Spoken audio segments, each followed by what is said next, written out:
Assalamualaikum warahmatullahi wabarakatuh. Apakah kamu sering merasa dimanfaatkan? Mungkin kamu sering direndahkan dan diperlakukan dengan kurang baik. Bahkan terkadang orang bisa menjadi kasar dan menghakimimu. Dan mungkin kamu merasa seolah-olah mereka tidak menghormati dan menghargai kamu. Memang tidak selalu menyenangkan untuk bergaul dengan mereka yang tidak menghargai kita. Ada penyesalan dalam diri kita, dan mungkin kalau ada kesempatan, mungkin kita lebih baik pergi saja dan tidak bergaul dengan mereka. Apalagi mungkin ketika kita melihat ada perlakuan yang berbeda antara teman kita dan teman yang lainnya. Mereka memperlakukan teman yang lain secara baik, sedangkan mereka memperlakukan kita seolah-olah kita itu bukan teman. Tapi sebenarnya bukan mereka yang salah, tapi mungkin ada yang harus kita perbaiki dalam diri kita supaya mendapatkan penghargaan dari teman-teman kita. Ketika kita mampu memperbaiki diri kita menjadi manusia yang dewasa, maka orang lain pun akan mulai menghargai kita. Apa yang salah?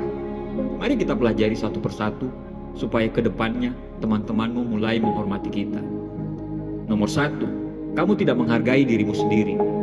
Belajar mencintai diri sendiri adalah hal yang utama. Bagaimana orang bisa menghargai kita kalau kita tidak bisa menghargai diri kita sendiri? Seringkali kita terlalu keras pada diri kita sendiri. Kita tidak enjoy dan kita tidak selalu merasa aman. Latih harga diri kita, karena dengan melatih harga diri, maka cara berpikir kita pun akan menjadi tinggi dan kita akan menyukai prosesnya. Herbert M. Lefkowitz mengatakan bahwa memiliki rasa kontrol diri dari dalam atas hidup kita sendiri adalah kunci untuk kondisi kesehatan mental kita. Orang yang menghargai dirinya akan percaya bahwa hal-hal yang terjadi pada mereka sangat dipengaruhi oleh tindakan, kemampuan, dan kesalahan mereka sendiri. Untuk melatih harga diri, pertama-tama kamu harus membiarkan dirimu untuk berani berkata tidak tanpa rasa bersalah. Prioritaskan apa yang penting dalam hidupmu. Lindungi diri kamu sendiri dan beranilah memilih untuk menjaga hubungan yang sehat. Itu kunci untuk tidak membiarkan orang lain mengambil keuntungan dan manfaat dari diri kita.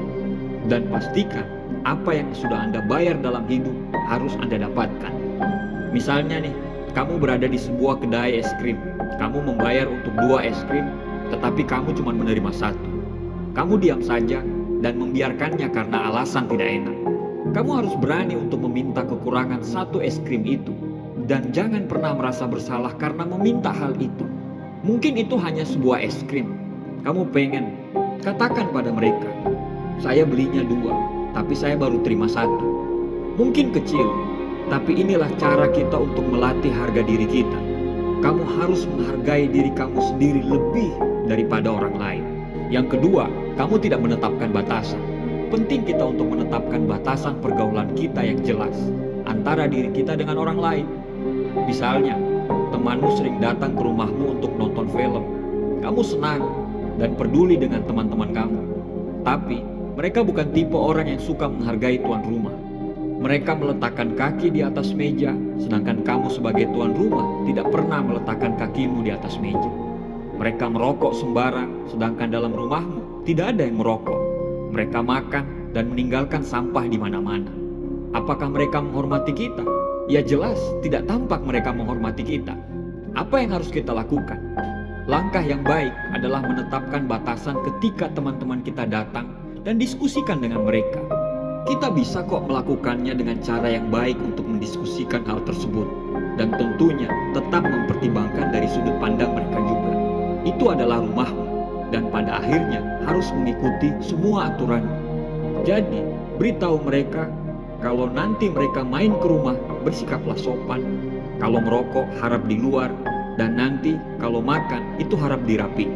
Anda bisa mengungkapkan apa aja alasannya. Tapi saya pikir, bila orang itu cerdas, maka pada dasarnya, dia akan sangat memaklumi. Kita harus melakukan itu, karena jika tidak, teman akan semena-mena terhadap kita dan menganggap mereka bisa melakukan apa saja terhadap diri kita. Tidak usah merasa bersalah, daripada nantinya mereka datang lagi, justru kita tidak bahagia dengan kedatangan mereka. Kita menggerutu, kita ngomel setelah mereka pergi.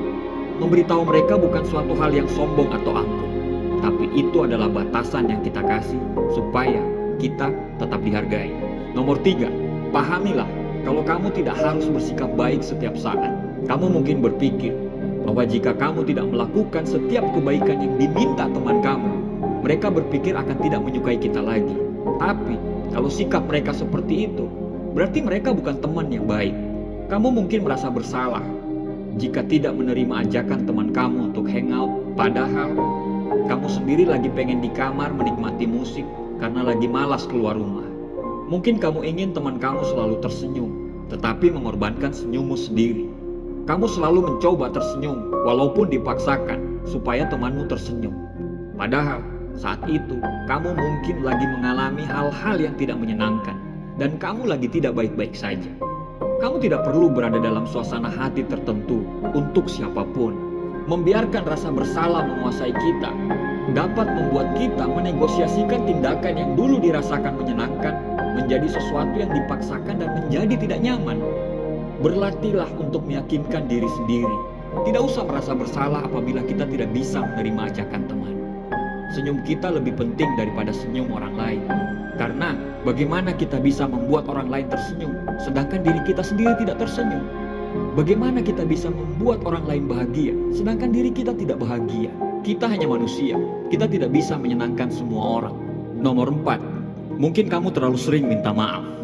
Apakah kamu sering mendapati diri kamu untuk selalu minta maaf, bahkan untuk sesuatu yang bukan kesalahan kamu? Meminta maaf itu baik, tapi kalau selalu minta maaf, bahkan itu bukan kesalahan kita, mungkin ada sesuatu yang tidak beres dalam diri kamu. Kamu mungkin mengatakan hal tersebut supaya tidak dinilai jelek di mata orang lain. Tapi tentunya, maaf pun ada nilai dan bobotnya. Jika kita terlalu sering minta maaf, lama-lama cerita kita mungkin akan dianggap biasa aja dari orang lain. Dan lama-kelamaan, mereka tidak akan terlalu percaya dengan permintaan maaf kita. Dan sayangnya, permintaan maaf yang berlebihan kadang dapat memberikan kesan kepada orang lain kalau kita orang yang gampang tunduk. Cepat atau lambat, mereka akan berasumsi kalau kita gampang sekali untuk disalahkan. Ada beberapa hal yang biasanya kita tidak perlu minta maaf. Jika tidak ingin berbuat baik, jangan meminta maaf. Kalau kita tidak melakukan apa-apa, katakanlah maaf ketika maaf itu betul-betul diperlukan. Tetapi sadarilah bahwa kita tidak perlu terlalu minta maaf kepada orang, apalagi itu bukan menjadi salah kita. Nomor 5, bahasa tubuh yang tidak menimbulkan percaya diri. Percaya diri adalah kunci. Itu yang sering kita dengarkan. Dan itu sangat benar dan masih applicable sampai saat ini. Jika kita ingin mendapatkan rasa hormat, cara yang paling baik adalah memperbaiki bahasa tubuh kita. Tunjukkan pada orang kalau kita memang tidak bisa dipaksa. Secara harfiah, sikap yang kuat dan postur yang baik tidak akan membuat Anda gampang jatuh tertabrak apabila berpapasan dengan orang. Jadi, gunakan postur yang baik dan berdirilah dengan tegak. Lakukan kontak mata yang baik saat mendengarkan orang lain bicara. Menyilangkan tangan sering dianggap sebagai sebuah sifat defensif. Jadi yang terbaik adalah santai saja. Angkat kepalamu tinggi-tinggi dan pandang ke depan. Amati keadaan sekitar, jangan takut melihat orang lain. Perbaiki penampilanmu. Walaupun ada peribahasa mengatakan, don't judge the book by the cover. Akan tetapi, pada kenyataannya, orang pertama kali menilai kita dari penampilan kita. Jaga postur diri kita. Pertahankan kontak mata kita. Atur ekspresi wajah kita. Dan mainkan gestur tangan kita. Belajarlah untuk membuat bahasa tubuh kita menjadi lebih percaya diri. Jadi, apakah kamu sering merasa tidak dihargai? Coba gunakan tips ini. Siapa tahu bisa bermanfaat. Terima kasih sudah menonton. Assalamualaikum warahmatullahi wabarakatuh.